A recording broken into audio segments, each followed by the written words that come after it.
In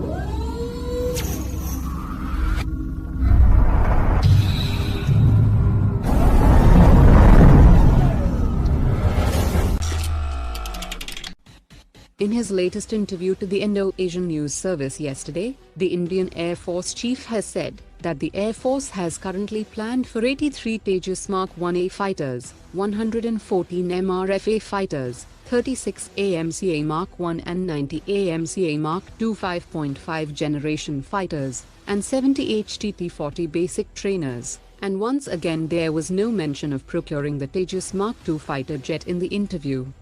He also said that the procurement of swarm drones for operational use is under progress, and the Air Force is seeking to operationalize capability under unmanned combat enablers. That includes the entire spectrum ranging from armed UAVs to unmanned aerial combat vehicles in the coming decade. He also said that a joint review of the AMCA program by the DRDO and Air Force was conducted in August 2020, while the critical design review is planned in December this year, and the work is on towards development of next-generation technology demonstrator. He also said that the Air Force plans to induct 114 MRFA fighters in phased manner, for which qualitative requirements are being finalized, and the program would be progressed under Make in India initiative with focus on transfer of key technologies to Indian production partners.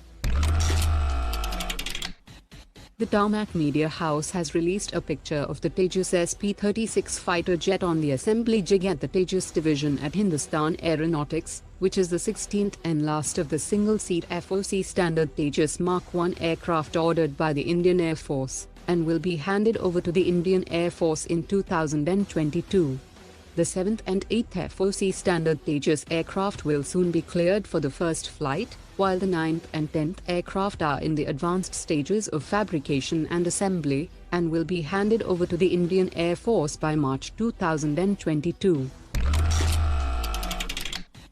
India's private sector firm SSS Defence has defeated the Israeli firm Fab Defence, and has bagged a contract to upgrade an initial 24 AK-47 rifles of the Army's Southwestern Command, and this contract is very likely to result in larger contracts.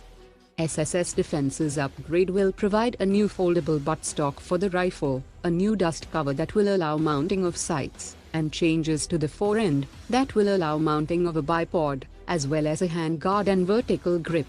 SSS Defence has also offered to upgrade the rifle with a flash hider at no extra cost, since it was not part of the requirements issued by the Indian Army. The Defence Acquisition Council is all set to clear the acquisition of 716 general-purpose machine guns from the United States for the Indian Special Forces, and the deal is expected to cost around 400 crore rupees through the foreign military sales route. The M60 general-purpose machine gun uses 7.62 by 51 mm NATO cartridges, and has a rate of 650 rounds per minute. The 716 general-purpose machine guns will be delivered much sooner, as the procurement is being done under direct government-to-government route.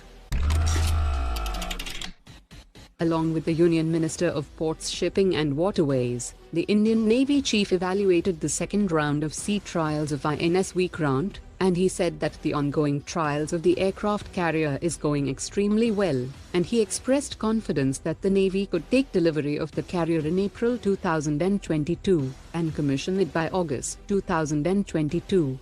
He also said that a dry document for 65,000-ton class carrier will be ready soon, and we have already mastered the indigenous DMR 249 ship-grade steel.